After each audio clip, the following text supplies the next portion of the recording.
Hola, buen día. En esta clase vamos a hablar de la fisiología del eje gonadal femenino. Para esto vamos a hablar, en primer lugar, del funcionamiento del eje hipotálamo-hipófiso gonadal. Vamos a hablar de las funciones del ovario, de las acciones de los estrógenos y la progesterona. Vamos a profundizar en cómo funciona el ciclo sexual femenino fisiológicamente. Y vamos a dar algunos conceptos de los cambios de la pubertad y la menopausia y climaterio. Recuerden que la clase de embarazo se da por separado.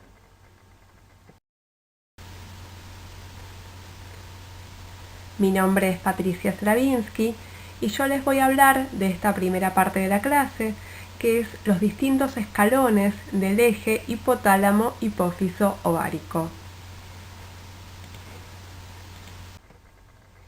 Entonces, el primer escalón de este eje sería el hipotálamo. Ahí se produce el péptido GnRH o factor liberador de gonadotrofinas. Este factor va a estimular a nivel de la adenohipófisis la producción de hormona folículo estimulante o FSH y hormona luteinizante o LH. La hormona folículo estimulante va a estimular principalmente, como su nombre lo indica, a las células de la granulosa del ovario para la foliculogénesis, mientras que la hormona luteinizante estimula principalmente a las células de la teca para la esteroideogénesis gonadal. Como consecuencia de esto, a nivel del ovario, que en este caso es la glándula periférica de este eje, se producen estrógenos y progesterona, los cuales en condiciones fisiológicas en la mayor parte del ciclo van a generar una retroalimentación o feedback de tipo negativo sobre el hipotálamo y la hipófisis. Van a inhibir al GnRH y a las gonadotrofinas. En un momento dado del ciclo, como vamos a ver más adelante, los estrógenos van a generar un feedback positivo. Vamos a ver ahora entonces el primer escalón de este eje, que es a nivel hipotalámico. A nivel hipotalámico, en este caso, se produce el péptido GnRH o factor liberador de gonadotrofinas. Este es un decapéptido, es decir, que es un péptido formado por 10 aminoácidos que se sintetiza, como la mayoría de los péptidos, en forma de pre-pro-GnRH o LHRH. Este péptido luego es clivado para producir el péptido GnRH activo. ¿Dónde se produce esta hormona, este péptido GnRH? A nivel del hipotálamo medio basal, principalmente en los núcleos arcuato y ventromedial. A este nivel se encuentran los somas axonales y las prolongaciones de estas neuronas que producen GnRH terminan a nivel de la eminencia media, donde se libera este péptido y viaja por el sistema portal hipotálamo hipofisario para generar su efecto biológico a nivel de la hipófisis. Estas neuronas que producen GnRH no se originan embriológicamente a nivel del sistema nervioso central, sino que su origen está a nivel de la placoda olfatoria, ¿sí? Si recuerdan de embriología, estas neuronas GnRH, junto con lo que después va a formar el bulbo olfatorio, migran desde la placoda olfatorio hasta el hipotálamo. Este péptido GnRH, al ser una hormona de tipo peptídica, va a actuar sobre receptores de membrana. ¿De qué tipo? En este caso son receptores de membrana acoplados a proteína GS, o sea que su segundo mensajero va a ser el AMP cíclico, y también actúan sobre receptores acoplados a proteína GQ, cuyos segundos mensajeros son el inositol trifosfato y el diacilglicerol. ¿Qué es lo que va a generar que se produzca mayor o menor cantidad de esta hormona GnRH a nivel hipotalámico? Esto va a estar determinado por el centro generador de pulsos. ¿Qué es el centro generador de pulsos? En realidad uno piensa y dice centro y piensa en una estructura anatómica. Bueno, esto no es así. No se trata de una estructura anatómica particular en la que uno puede localizar específicamente dónde está, sino que en realidad se trata de un sistema de interconexión entre varias neuronas y varios núcleos que reciben información desde el medio interno y desde el medio externo, y en función de la información que reciben se va a producir mayor o menor cantidad de factores estimulatorios, entre ellos el neurotransmisor el glutamato, que es estimulatorio, o mayor cantidad de GABA, por ejemplo, que es inhibitorio. Y en el interjuego que se da entre estos factores estimulatorios e inhibitorios, o sea, por ejemplo, si hay mayor cantidad de glutamato que de GABA, el resultado va a ser el estímulo de la liberación de GnRH. En cambio, si lo que predomina es la inhibición, o sea que hay mayor liberador de GABA a nivel del núcleo generador de pulsos, del centro generador de pulsos, si predomina la producción de GABA, el efecto neto va a ser la inhibición, o sea que va a haber menor producción de GnRH. La producción de este péptido tiene una característica de que es una producción pulsátil. Esta característica permite que en el momento en que disminuye la secreción, o sea, en el valle de la secreción de GnRH, hay un upregulation de receptores, o sea, cuando hay menos secreción de la hormona, que es el GnRH, los receptores aumentan.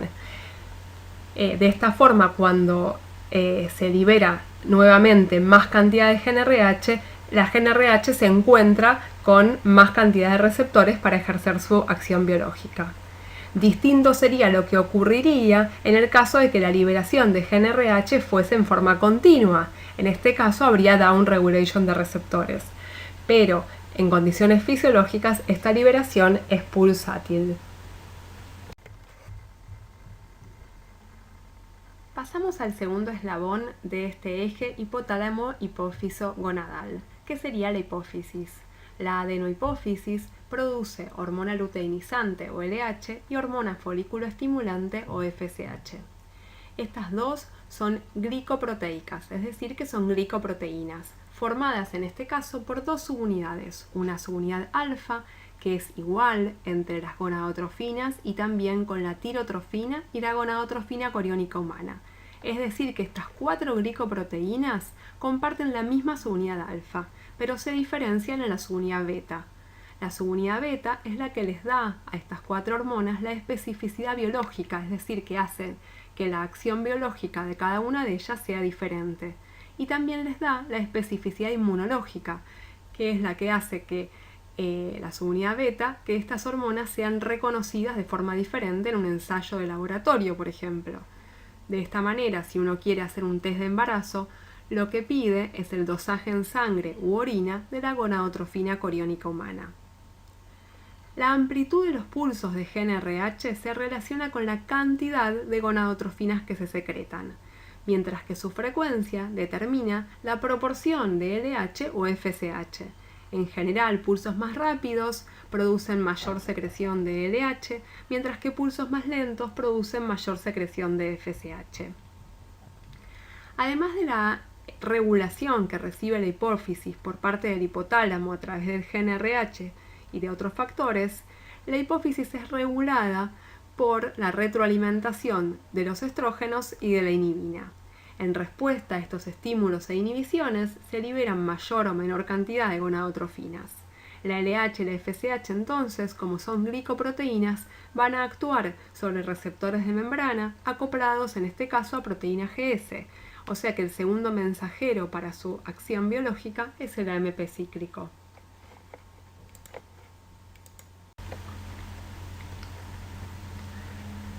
Acá tenemos esquematizado el mecanismo de retroalimentación negativo del estradiol sobre la LH.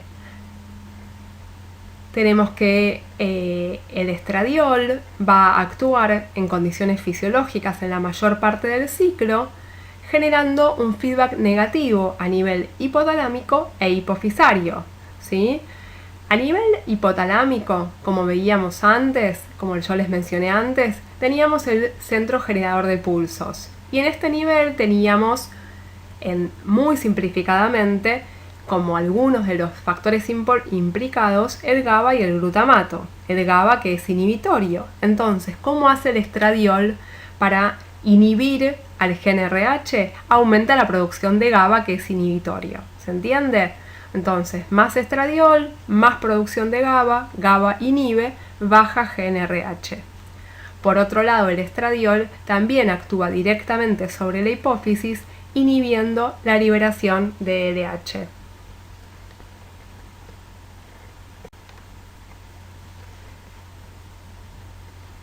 En este esquema que tenemos acá, tenemos simplificada el mecanismo de retroalimentación positiva del estradiol, ¿sí? Como vamos a ver con más profundidad más adelante, en un momento dado del ciclo sexual femenino, los niveles elevados de estradiol van a generar una retroalimentación o feedback positivo a nivel hipotálamo hipofisario. ¿Cómo lo hace el estradiol a nivel del núcleo del centro generador de pulsos? ¿Se acuerdan que antes, para generar un feedback negativo, lo que hacía era aumentar la cantidad de GABA? Bueno, en este caso disminuye la producción de GABA y aumenta la producción de glutamato, que es excitatorio.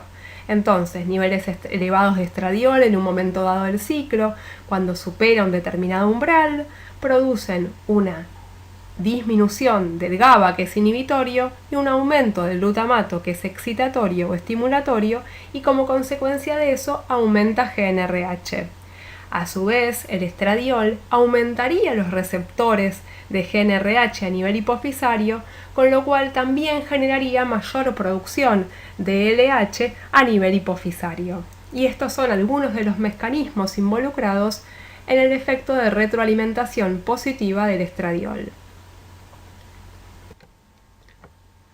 En realidad, como yo les decía, hay muchos más factores involucrados y acá tienen un resumen de lo que hablamos hasta ahora y de algunas cositas más. Van a intervenir en este funcionamiento del centro generador de pulsos no solamente el glutamato y el GABA, como yo les decía, sino también otros péptidos y proteínas como la quispeptina, los opioides endógenos, el gen IH, la leptina, la grelina. Todos estos factores van a influir en más o en menos la liberación del GnRH.